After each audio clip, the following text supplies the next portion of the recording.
good evening, and welcome to another edition of Inside the Pigskin. My name is Scott Morganroth, the Motor City Madmouth. Great crew lined up. I'm going to go right to left. Smoking Jeremy B. Welcome back to the big show. Hey, great to be here. Glad to talk some football with you, gentlemen. We're going to do exactly that. Travis Sherlock Holmes, welcome back. Thank you for having me, gentlemen. My pleasure. And of course, Coach Bonamago. He's back. Giving the old grand salute. I guess he'll save his voice when he's not muted, so that way everybody doesn't forget what he sounds like. Just kidding with you, Coach. I like to bust your chops. I can't take enough precautions in this household. I'm sorry. That's okay. Thank you. This is called your salute to service tonight. Good stuff. All right. And Mel Farr Jr. is back as my co-host. Welcome back, Mr. Co-host. What's going on, guys? All right, y'all ready to have a good show? So let me just everybody know that Inside the Pigskin is being broadcast around the world. The audio version of Inside the Pigskin can be heard on iHeartRadio, Apple, Spotify, Google, wherever you get your podcasts. Please hit the red subscribe button on YouTube, South Florida Tribune. We're striving for 1,000 subscribers. Please also comment, like, and share the broadcast. Want to be a guest? No problem. Just be active in the chat room, number one. Or two, send your topic ideas to South Florida Tribune at gmail.com. Also, if you want to advertise cost efficiently, call me 954-304-4941. We broadcast live on Facebook, LinkedIn, Twitter, and YouTube. Our website is www.southfloridatribune.com. Our Twitter information is at Tribune South. Candy Ebling is behind the scenes. I should also point out that coming later this summer, the Motor City Madmouth show will be debuting on the Eagle Corp Media Studios in Boca Raton, which is owned by Dr. Edwin Hernandez.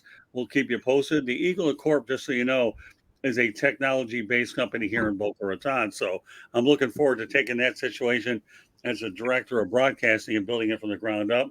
And, of course, once we get that rolling, then our shows are going to appear on both networks. So stay tuned for updates. Well, great show tonight. So, of course, I'm always going to say that because when you feel like you're confident in the crew to deliver the goods, I feel like we're very consistently able to do exactly that. All right. Deion Sanders, not afraid to call his shot. This appeared on the South Florida Tribune Inside the World on June 13th. All right, Jeremy, let's talk about prime time. I know he's in the hospital and he's recently had surgery because of blood clots, but he's certainly the new sheriff in town out there for sure.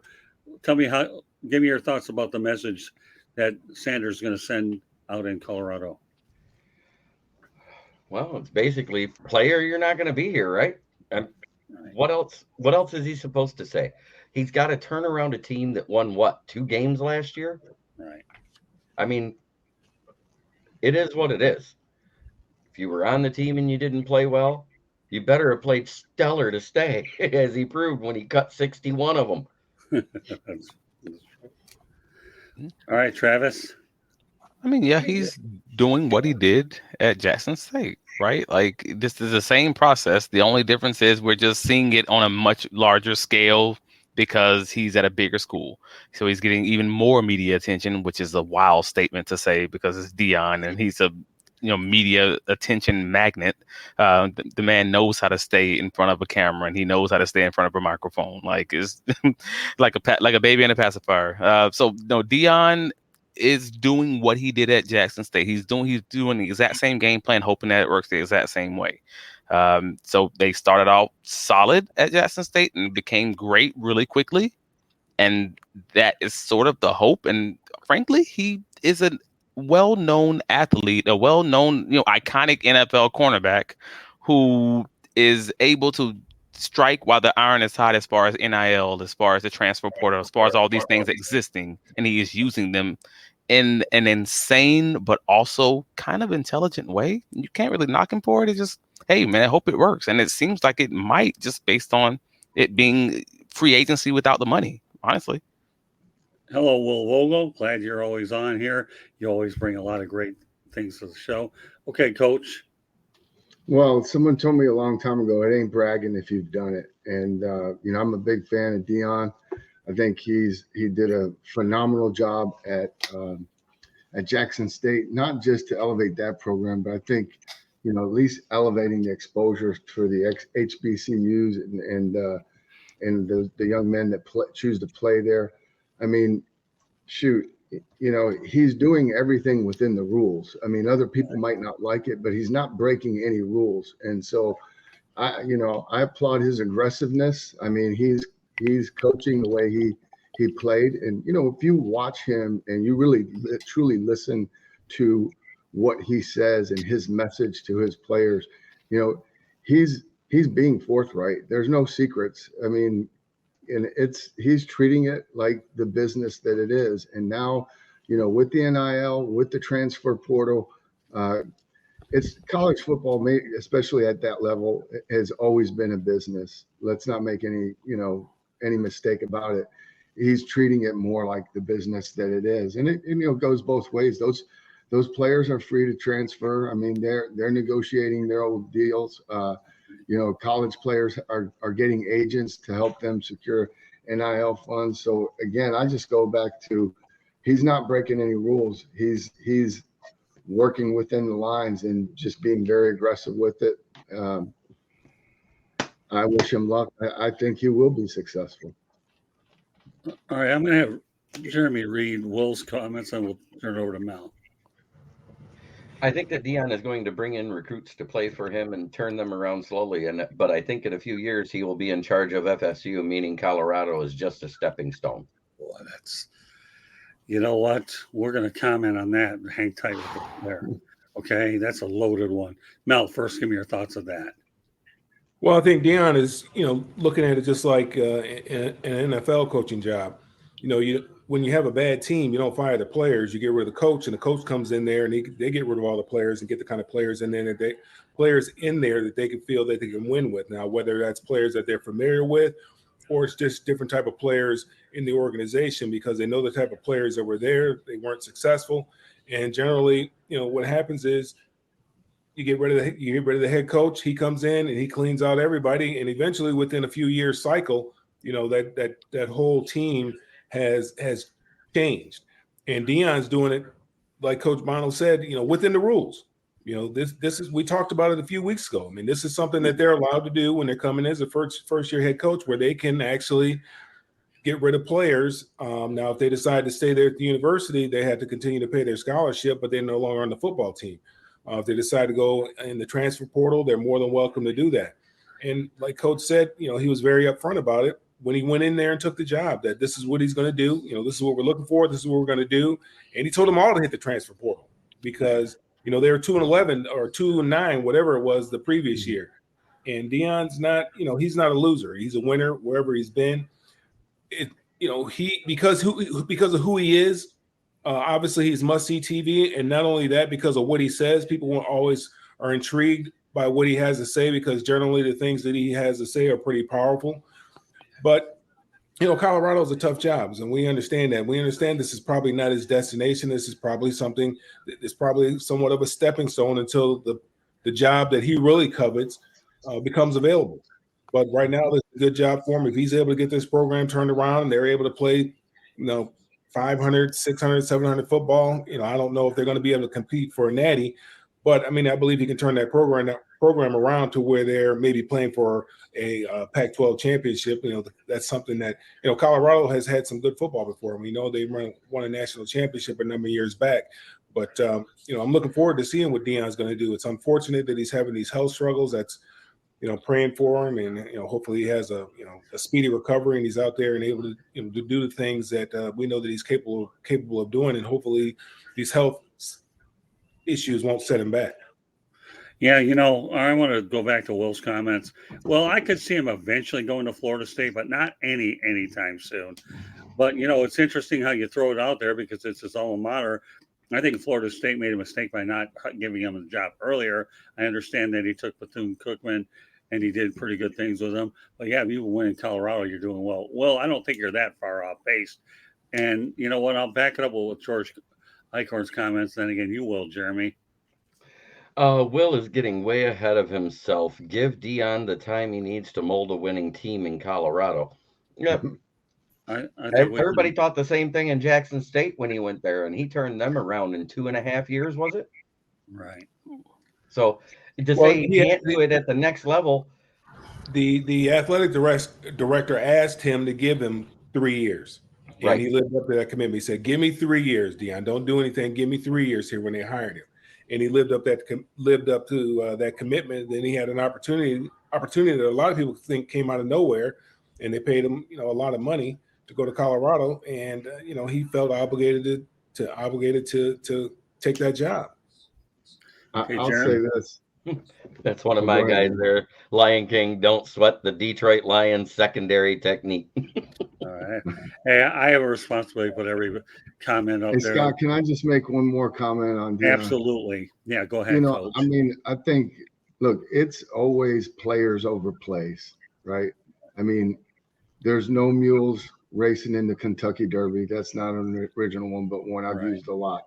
And the thing about Deion is because of who he is and what he's done, Right. I mean, he's a larger than life. That man can recruit, okay? And man, that's the bottom line. It doesn't matter, what they decide to do offensively and defensively. If he can continue to get players to plug in, and play for him, because I just think there's a lot of kids that want to play for him. I mean, I really, he's got the potential to go a long way and make Colorado great really quick. He may have more suitors than just Florida State before it's all said and done. All right, let's continue in the chat room, and then we'll move on to the next topic. Okay, Jeremy? Lions 1960 says, agreed, George. How many years for D to turn around the program? Didn't they give him a 5-year deal, wasn't it? I think so. Yeah, I'm pretty sure they I did. think it was 5 years. So if he hasn't turned it around by year 3, it's probably going to be another one of those things where you see a coach that didn't live up to what they wanted and they turn over. That's what colleges do. They give every coach a minimum of 3 years. All right, just so you know, Jeremy, tell Lions 1960 what the policy is when he's active in here to get on the show. If you ever want to be a guest on the show with guys like Coach Bono and Mel Farr Jr., Scott Morganroth, and myself, all you have to do is go to the SouthFloridaTribune.com, South Florida Tribune channel on YouTube and subscribe and continue to be active in the chat. Yep, there you go. So Lions 1960. Jeremy's handling all the newer additions back in his direction. Once you subscribe, let Jeremy know, and then he's going to be on here. And I'll create more shows if I have to do that to make sure I live up to my word. All right. Well, Can I add one comment to that Deion conversation, if you don't mind? By all means, go ahead. Just to hop back in. Originally, we had the Jackson State job offer when Deion was actually applying at that time to non-HBCU schools. He was applying to D1 colleges like Colorado at that time. So a lot of people argued that he actually took that step down to take that Jackson State job simply because they gave him more flexibility in controlling the things outside of football, being able to bring in that Walmart money and get the facilities upgraded and all of these additional items that were going to support the overall program. Right. I would argue that he's doing the exact same thing with the Colorado job. Like they gave him that, they upgraded the facilities. They put in all of that money. And it's also Deion who's going to bring in money just because he's going to bring in the attention. So I think that if in reality, he might have had an offer similar to a Florida State, or maybe not to that level, because Florida State's a little bit down right now. But, a big time school that's down, but maybe not necessarily Colorado. But maybe he took the Colorado job simply because he's wanting to be more like one of those Chip Kelly characters where he's going to build a program in the middle of nowhere where, pretty much no one wants to go, where it's near impossible to recruit at, but he's Deion, so he can recruit. I don't know. He can recruit anybody to go anywhere. He can sell water to a water salesman. Like it's nonsense. But yeah, that's Deion. The rules don't really apply to this guy. So yeah, I honestly do believe he's going to turn this thing around in 2 to 3 years, just because right now we're going to go by his history, and he's doing the exact same program. So until we see it doesn't work, there's a reason Nick Saban doesn't like the transfer portal. So, at this current moment in time, if he's showing us the blueprint and making this thing work, well, the guy who has a blank checkbook, which is what NIL and the transfer portal really is, I kind of have to lean that way. All right. Well, I had one more thing with George Eichhorn. Move on to the next topic. He says 3 years or bust. Well, okay, we'll see. 3 years is what you can usually make a determination where a program is in 3 years. But I don't know. When you're talking about the words Deion Sanders, I'm not going to sit here and say bust yet. That's way too premature. We'll have a much better gauge of what that program is going to look like after year number one. Topic number two, the NFL and NFLPA commit additional $500,000 to fund studies of innovative pain management solutions, including CBD. And you know what? To me, that's pretty interesting. So with that said, okay, Jeremy, what do you think? CBD is now into the picture and the NFL is committing some more money to it. What are your thoughts?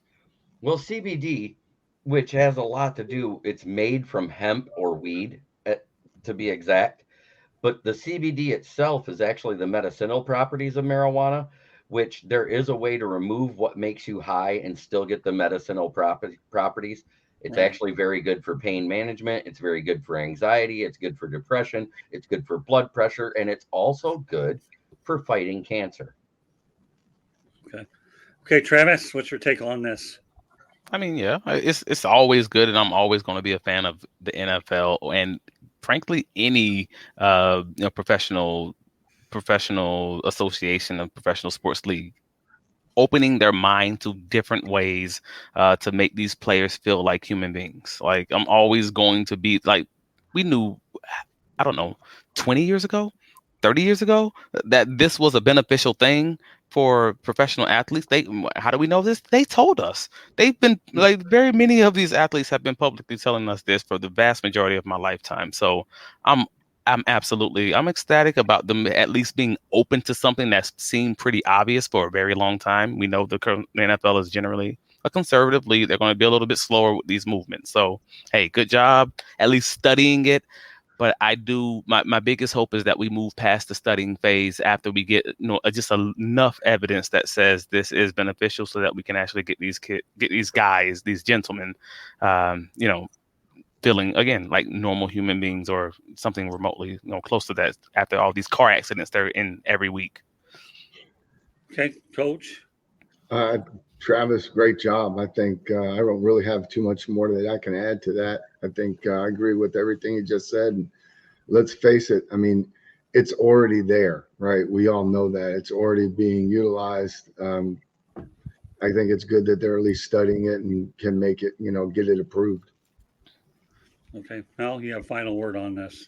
CBD is the compound that they find in the leaf that doesn't have the THC, right? So we're not talking about guys going out there getting high. We're talking about, for medicinal purposes, being able to deal with pain and being able to heal and recuperate, and regenerative medicine, and so these guys can get back out there and perform at a high level. So anything that you can do to try to help these guys. I mean, for years, they've been taking all kind of supplements with, who knows what's in that stuff. And guys have been doing that for a long period of time and say they're getting certain kind of results for it. Well, whether it's been approved by the FDA or not. But, I think it'd be nice for them to go ahead and do this in conjunction with the PA to see if there are some benefits to this, so that players can, have something to deal with, help them to deal with pain management, and also regenerative medicine to help them get back out there and be able to perform at a high level without, the traditional methods that we know cause problems. When you're popping 30 Advil a day, that's a problem. When you're taking those other pain medications that become addictive, that becomes a problem. So, yeah, I mean, hopefully, they'll find something here, and that will benefit the players, so that they can get out there and do what they love to do. Yeah, more power to them if they can find CBD as a way to assist. All right, back to the chat room. Okay, we're going to go to Will, and then I want to keep riding it. Okay, Jeremy? Hopefully players don't use it in the wrong way, and I agree what Jeremy said. Well, it's hard to use CBD wrong, because CBD is actually short for what is called cannabinoids, which was proven by the University of London back in 1987 to literally destroy cancer cells. Okay. All right. Next. Thanks for answering my question. I asked one on LNU mailbag earlier, and someone in the chat said I needed to do research. I didn't know I needed to do research in order to ask a question. Well, that's because some people don't think before they speak. Right. If you're asking a question, it's because you don't know the answer and you want someone to answer it. Therefore, the person answering it is to do the research, not the person asking the question.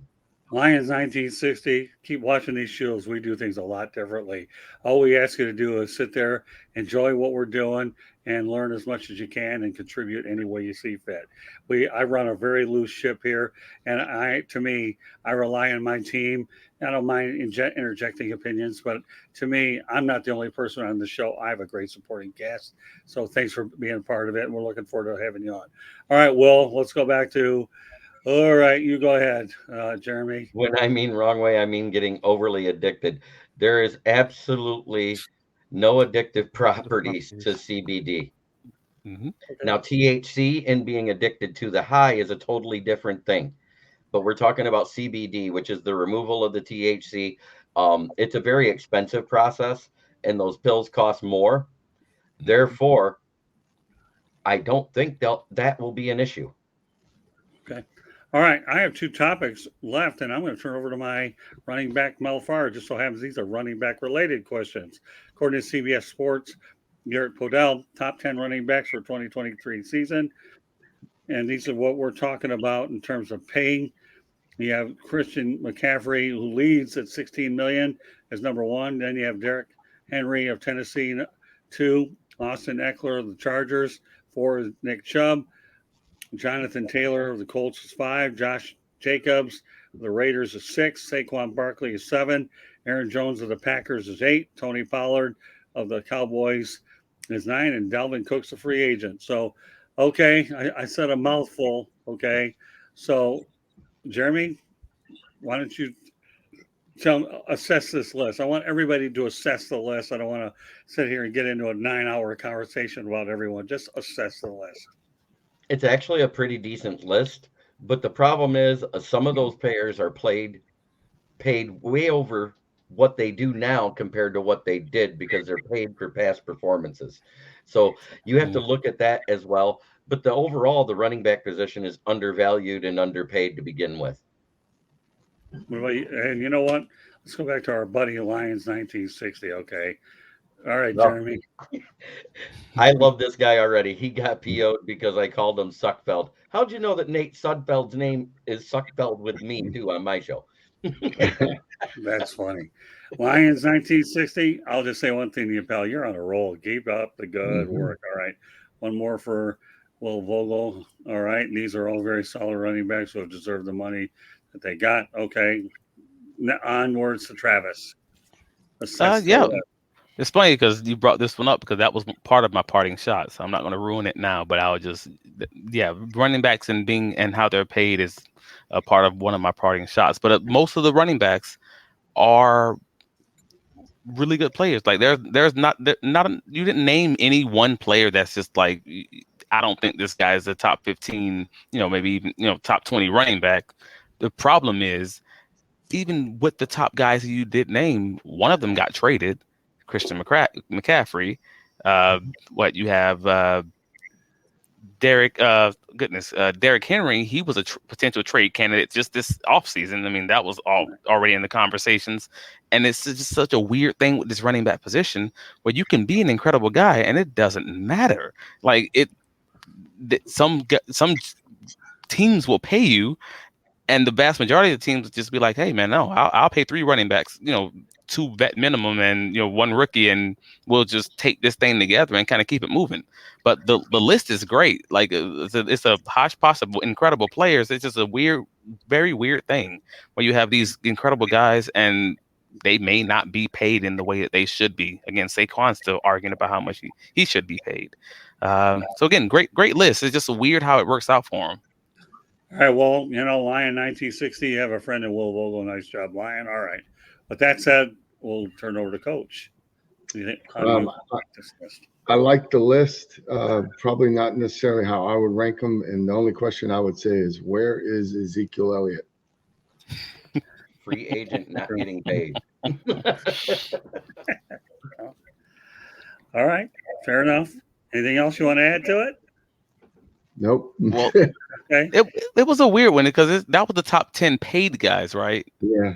So Right. not the best guys necessarily, because that would have absolutely been a different list. All I can tell you is this: I love lists. Anytime I get a chance to put one up there, I'm going to do it. So, Yeah. all right, now to the running back, Mel Farr Jr.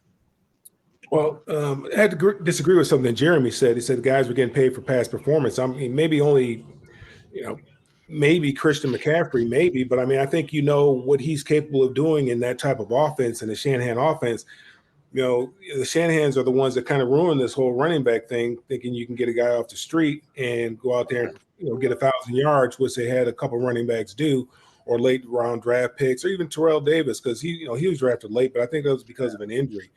But when you have a guy at that position, it does make a difference. When you have somebody like Christian McCaffrey who can do it all, it's going to make a big difference in that position and the production you get out of that position. Derrick Henry, there just aren't many guys walking down the street like Derrick Henry. He's a handful.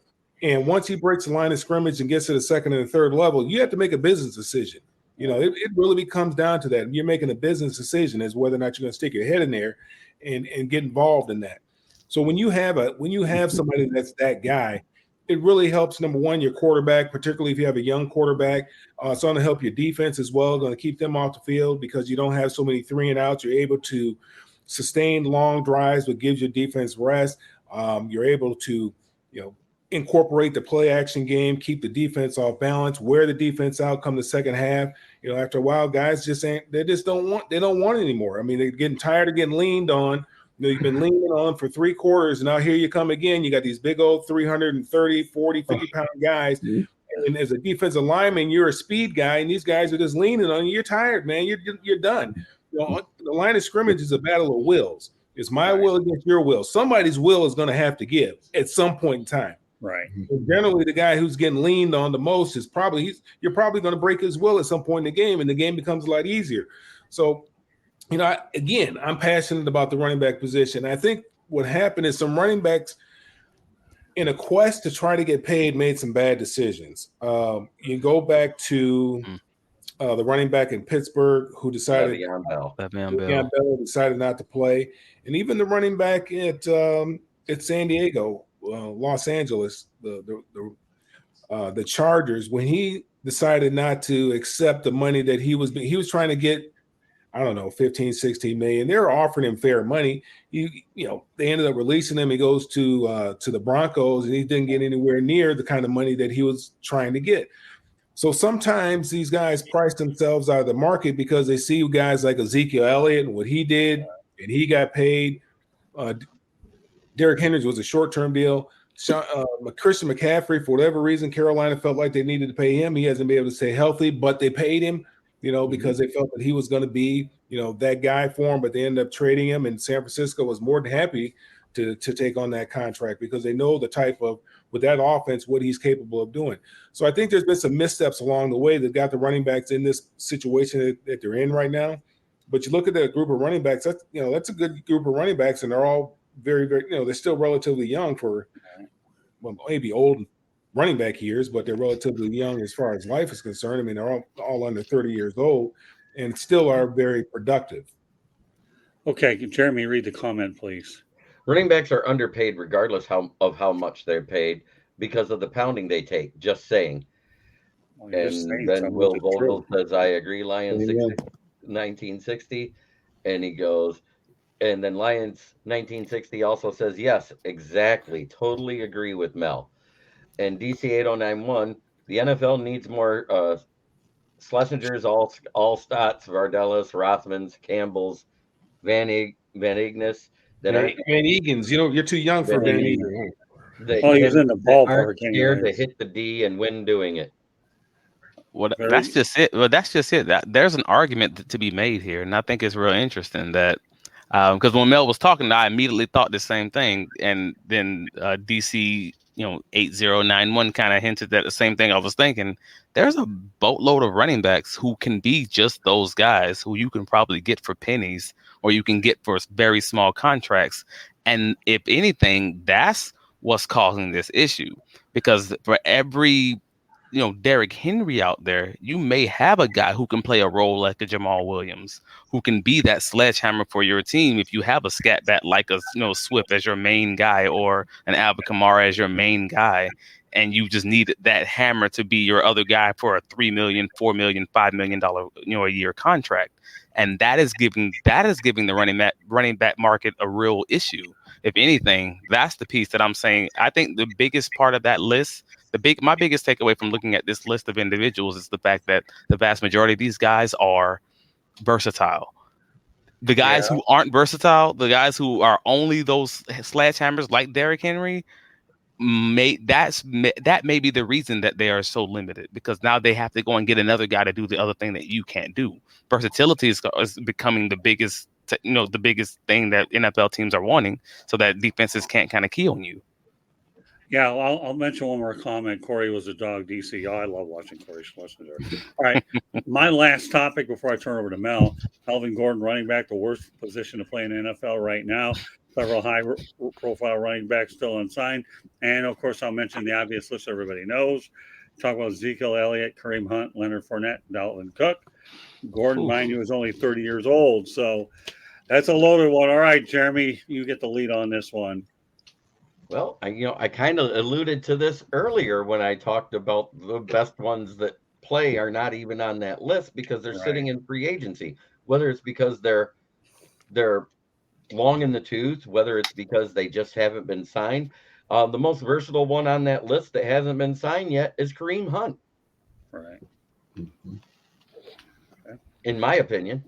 Well, no debating that. All right, Travis. But then there's the obvious question of whether or not that's a decision for Kareem Hunt or is that a decision for the NFL? Because there's a line of there's a negotiation line where, hey, I'll play in the NFL, but I'm not playing for this. I'm not getting off the couch unless I'm making this amount of money. It's not worth my time to get off that couch and take these hits. I can be spending this time with my family. Like, that's a obvious thing, and I'm sure someone who's done it, like Mel will kind of hint at that later. But my point is, hey, if he knows that this is what the market is, as we've seen what the market kind of is hinting that it is right now for NFL running backs, maybe this isn't worth the time to get off the couch to unless training camp is done and there's an opening, someone gets injured, et cetera, et cetera, et cetera. So it kind of it's an unknown whether or not some of this is falling on the running backs themselves versus some of this is actually falling on NFL front offices. All right, now I was praying for somebody to bring this guy's name up. Raymond, we're going to have a date here. Peterson, please subscribe to the channel. You're coming on one of these shows. It'll either be this one or Fire Up Michigan when we get it going later. But I need to read this one, Jeremy. You can take this one up. Imagine what my favorite Billy Sims would have done if he stayed healthy and played for 12, 13 years. Well, you know what, Raymond? You fall into the GMTA stands for Great Minds Think Alike. You really do. The only thing that wrecked Billy Sims was a Metrodome in Minneapolis. But Raymond, I am so glad you brought that up. You absolutely hit a bullseye in this one. Good stuff, Raymond. All right. Thank you very much. Sup, and we're going to be in conversation. Go through Jeremy. Anybody else want to take a shot at or mention anything about Billy Sims? Because I thought Billy got hurt in Seattle. And then, it was actually Minneapolis. And I'll tell you why I know that. Because years ago when I covered a Lions game there, I walked in there with hiking boots, and my hiking boots got caught into that stupid turf, and I ended up having to see a knee specialist and get my knee trained because that stupid place. So that's why I know how he got his knee wrecked up. I like to think that I don't have to rely on bad medical history to define what happened to me, but I'll get into that another time. But now, Raymond, good stuff. Billy just had an ACL. All I got to say to Raymond is look who's hanging as a guys now. They come back from ACLs with no problem now. All Billy did was tore his ACL. They didn't have the technology back then. Well, all right, that's how I agree. Robert Smith, I think, was the first guy to come back. No, was it Robert Smith? It was a Minnesota running back. It might have been Robert Smith. Back then they called it knee reconstruction. He had reconstruction surgery on your knee. I think he was the first one to come back and play after having reconstructive surgery. I think it was Robert. Did he play another 2 years, if I remember right? he played for a while. Then obviously they got better and better. Now you get a ACL. It's no big deal. But when Billy, all he had was an ACL. He walked off the field and really didn't know what was going on. And that was the last time he was on the field. Man, that was it. I agree. I just remember the venue, Mel, because obviously it's called association, right, Coach? You always have a tendency to associate certain things. So, and my knee I had a little bit of a problem there, and Billy Sims had a bigger problem. But you know what? I don't think anybody's feeling sorry for him because he's a heck of a businessman. All he did was get into the barbecue business, so he's barbecuing the restaurant industry. All right. With that said, we talked about Melvin Gordon. Anybody have any thoughts about Melvin Gordon that who I haven't mentioned?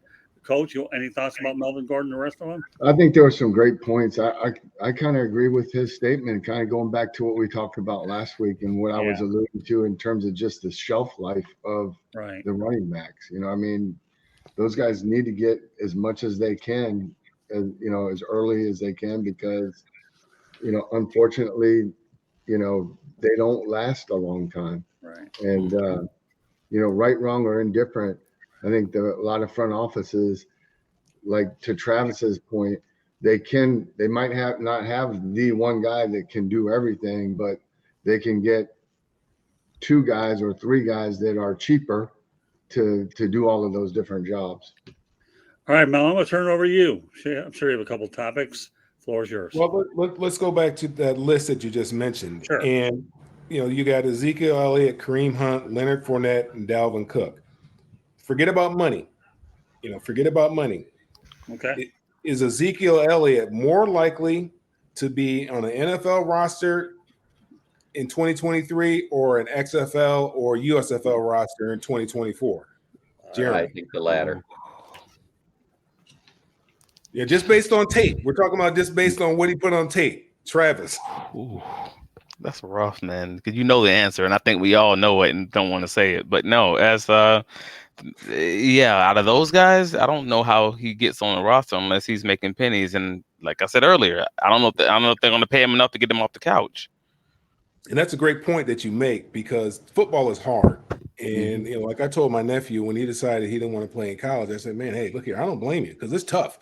And if you don't really love the game, don't play, because all the things that you have to do to be able to go out there on a Saturday or a Sunday or a Friday night, whenever you play, the things that you have to put your body through are just insane. And if you don't love the game, it's very difficult to do that. And so that's why I say take the money out of it, take all that other stuff out of it based on what that person put on tape.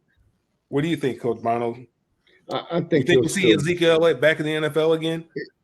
I do. The one thing all of these guys have to their advantage is if they stay in shape, they can hold out for a while until there's a need, because even after the regular season starts, somewhere is going to get hurt. And then where do you go? Right.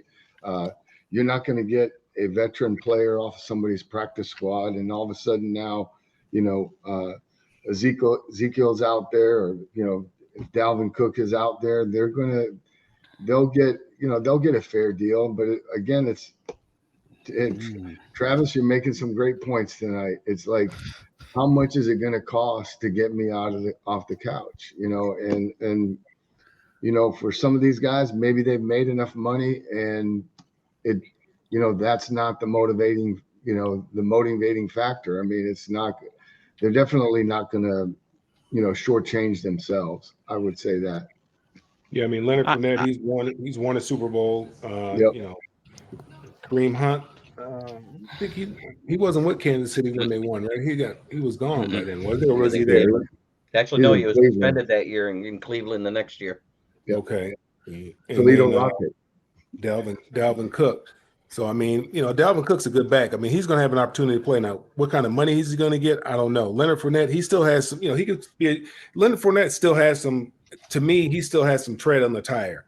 And Kareem Hunt definitely has tread on his tire, because he runs with very, very bad intentions. The only one that I see that I really don't see much of a future for him is Ezekiel Elliott. I don't see that he's motivated, just based off of what I saw on tape, I don't think that he's been motivated to play. Obviously, since he got that contract, I don't think he's been really motivated to play, because his production has gone down. I was reading. They had a little article on NFL.com that I found interesting, and it asked people, "What city do you feel the fan base most deserves a Super Bowl? Which fan base do you feel most deserves a Super Bowl?" Jeremy? You really had to go to me first. You know what I'm going to say. Detroit, baby. I'm with you there. I'm with you there. We haven't sniffed one. All right. Make the sales pitch. Come on, Jeremy. I got to hear come on, give me the sales pitch. What do you got to say? We haven't won a world championship since 7 years prior to it being called the Super Bowl? 1957? And Bobby Lane. By the way, on my birthday in 1957, even more. Yeah. Continue. So that being said, it's been 60 plus years of ineptitude we have seen from the Lions front office and coaching staffs, minus who's on our panel right here. And because we did have a good special teams while John Bonamego was here. You can look it up. It's true. We had a good special teams unit. We had they're doing well right now. Dave Phipp up there is doing a great job. I'm talking about up till this current regime. And that is why I think we are closer than a lot of people think. It could happen this year. Will it happen this year? It remains to be seen, because proof is in the pudding. And what I mean is we've made it to the playoff 3 other times in this past 20 years. And what did we do? Flopped. Whether you want to say it was bad calls, whether you want to say it was this, that, or other, you look at the play calling. The play calling was abysmal, which left our defense on the field way too long. They got gassed and then got gashed at the end of those playoff games. Look, I mean, there's 4 teams that have never played in the Super Bowl, and that's Cleveland, Jacksonville, Detroit, and Houston Texans. Now, those are all expansion teams. You know, Cleveland, they came back as the Cleveland Browns, but that's an expansion team because their team left and went to Baltimore, and they started all over again. And the other teams we know are expansion teams. But Detroit is the only original team from the original NFL that has not gone to a Super Bowl. So, yeah, I'm with you there, Jeremy. Vogel, the Bills have been to the Super Bowl 4 times in a row and lost all of them with Jim Kelly. Don't say they haven't been there. And I knew you were going to make the argument that it was Detroit. And it stinks that I have to disagree. Only because I'm a Jaguar fan. And I know we're an expansion team. But no. I gave you the floor. Let me get it off. So the Lions have been just historically bad. Absolutely. Because you guys have done, you've wasted the career of an NFL great wide receiver and NFL great running back, Barry Sanders and Calvin Johnson. That is just insane. Just to have that on your resume as a team is pretty insane. So I got to give you credit on that. However, the Jaguars have been worse since I've been alive. We have literally been worse. If you go year by year on how bad we have been consistently since Shad Khan bought the team, we were just historically bad. One of the worst teams competing with the Cleveland Browns for 12 years straight. So because of that, I got to go with Jacksonville. Basically, in my lifetime, the Jaguars have been a worse team than the Detroit Lions, and because of the Jaguars got to get a Super Bowl. All right, rapid fire in the chat room, Jeremy. All right. Okay. DC8091 says, if you don't love the game, don't play. Perfectly said, Sir Mel. Okay, next. Will Vogel's Hunt will be a backup and Cook will get a start, and Elliott will be a third down back if he plays. Okay, next. EE doesn't seem to have the drive we're seeing out of our Lions team now. Okay, well, all right. I think it's between the Bills and Lions. Both deserve it. All right, and last, we have a couple more here, and then we'll get back on track. Deserves a Super Bowl? Easy answer. The new effing Lions. All right. Okay. And last but not least, 8091 gives the best answer yet. Jags never went winless. All right, Mel, continue. We'll pick it up, but we got to make sure we get these comments out there. All right, go ahead. Marlo, what fan base do you think most deserves I would love to see. I would love, and I coach for both of these franchises. I would love to see a Jacksonville, Detroit Super Bowl. But if I was going to pick the team that I love to see win it, I'm going to say the Lions. And I'll give you one reason why. Mrs. Ford. I want to see her have an opportunity to hoist up that Lombardi trophy before it's too late. She is a wonderful, wonderful woman. I have a lot of fond memories, and I just think very highly of the Ford family. You know, regardless of how the football side has been run and that sort of thing. But I've had a chance to be with a lot of organizations, and there is no other organization that is run in more of a first-class manner than the Detroit Lions, and it starts in the top, and that's because of the Ford family. I got one more question. I'm just going to ask Travis this question. Of the Cons as well, Travis. So you don't understand how much I don't want that matchup. the Lions, the way that they play defense is not conducive to the way the Jaguars play offense. You guys are a real problem for us, and I'm not even going to BS it.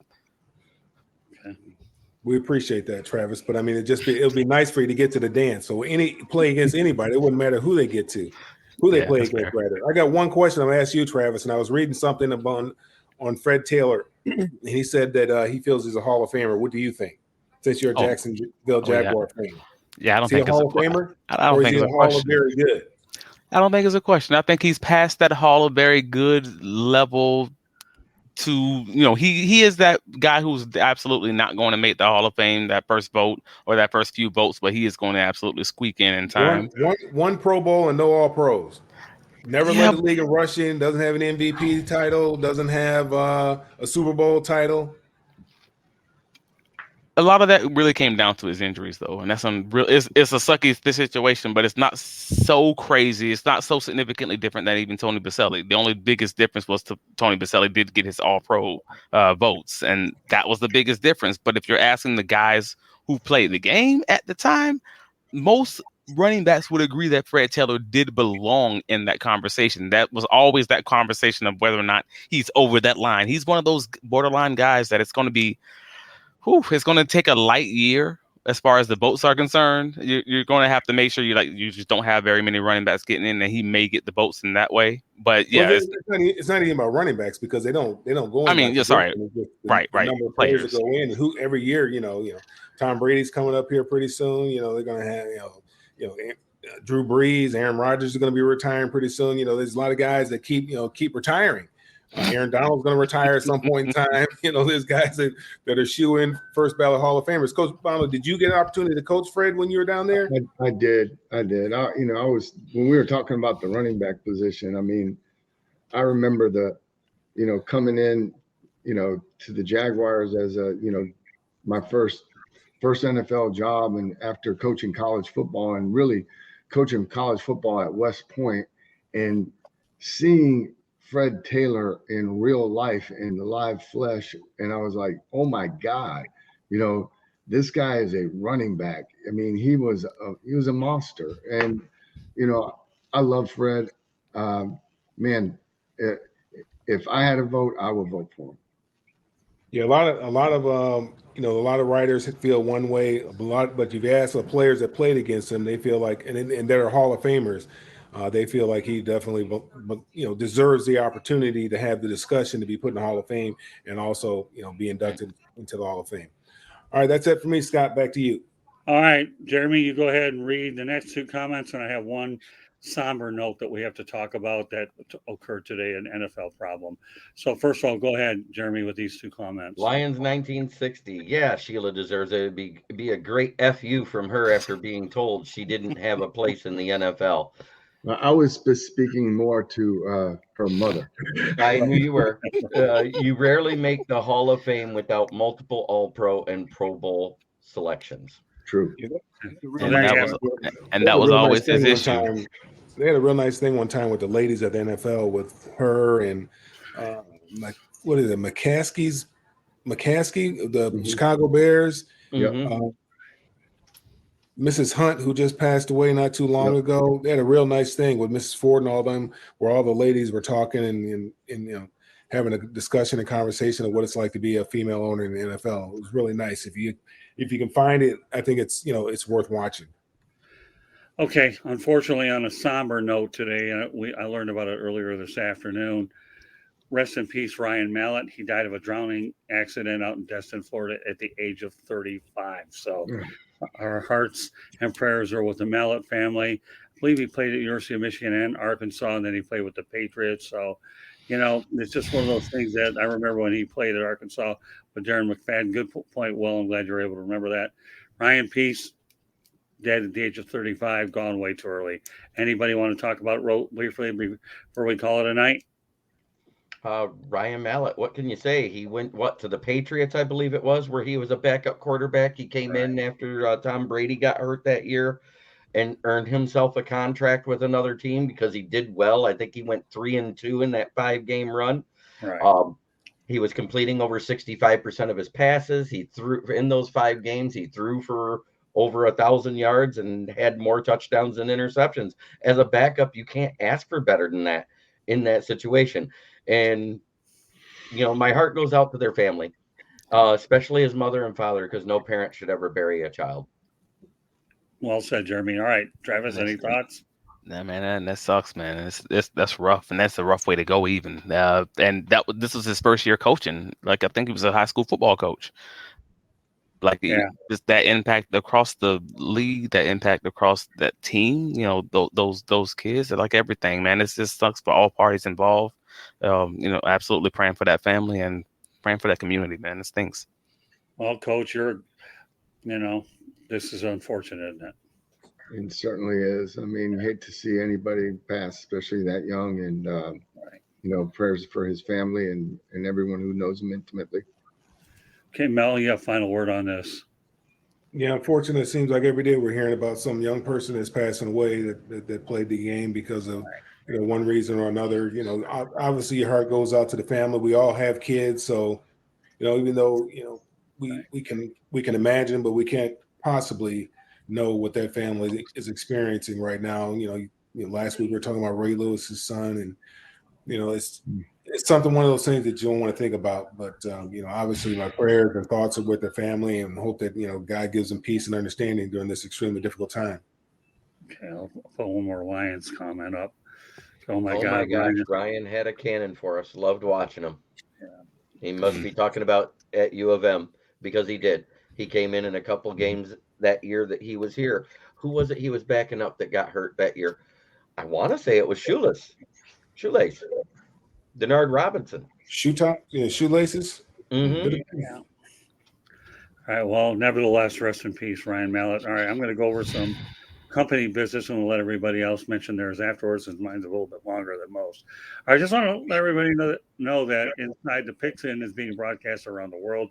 The audio version of this show can be heard on iHeartRadio, Apple, Spotify, Google, wherever you get your podcast. Please hit the red subscribe button on YouTube, South Florida Tribune. We're striving for 1,000 subscribers. Please also comment, like, and share the broadcast. Want to be a guest? No problem. Look how active the chat room is. I can see a few of them coming out of there. Send the topic ideas to South Florida Tribune at gmail.com. If you want to advertise cost efficiently, call me at 954-304-4941. We broadcast live on Facebook, LinkedIn, Twitter, and YouTube. Our website is www.southfloridatribune.com. Twitter at Tribune South. Candy Ambling's behind the scenes. And I'll mention it in case you just joined us now. Coming later this summer, the Motor City Mad Mouse Show will be debuting on the Egla Corporation Media Studios in Boca Raton, Florida. It's owned by Dr. Edwin Hernandez. We'll keep you posted. The Egla Corporation is a technology-based company. All right, we'll put one more of George Eichhorn's comments. Coming up immediately after Inside the Pigskin, we'll have 108 Stitches baseball talk. All right, Jeremy, read these, please. After his NFL career, Mallett became an assistant coach at Mountain Home High School in Arkansas and eventually a head coach in Whitehall, Arkansas. He was hired in February of 2022. Thanks, George. So he had 1 year in as head coach. Thanks for the information, George. Appreciate it. All right, now, Jeremy, let everybody know how they can get a hold of you. Well, you can always find me on this channel, which is the South Florida Tribune channel. Anytime Scott needs me, I hop in, whether it's Fire Up, Michigan, Inside the Pigskin, 108 Stitches, The Professor and Pupil. You name it, I'm there for them. And the Sports Exchange, let's not forget that one. Then you can also find my writings on the SouthFloridaTribune.com under the Motor City Tribune heading, where you'll see me under a list of authors such as Scott Morganroth and George Eichhorn that's been in the chat tonight, where you can see where I write about the NFL and the Detroit Lions. Then you can find me also on my channel, which is Kneecap Biting with the Detroit Lions, where I do my NFL show talking about the different divisions and the hot news throughout the week. That's on Wednesday nights at 8. Then on Friday nights at 9:30, I have my Lions Fan Cave chat, where I'm just going to come up with different topics every week, because the reason why I do one show a week, it's easier to pick which topics you want to talk about. All right. Also, Will Vogel, thanks for contributing. As always, much love back at you. George, thank you very much. Great job as well. All right, we'll turn it over to Travis. Hey, and you can find me throughout the season, covering the Jaguars for A7BN Sports with Student of the Game Media. You can find my writings on bigcatcountry.com, where I'm the news contributor for the Jacksonville Jaguars.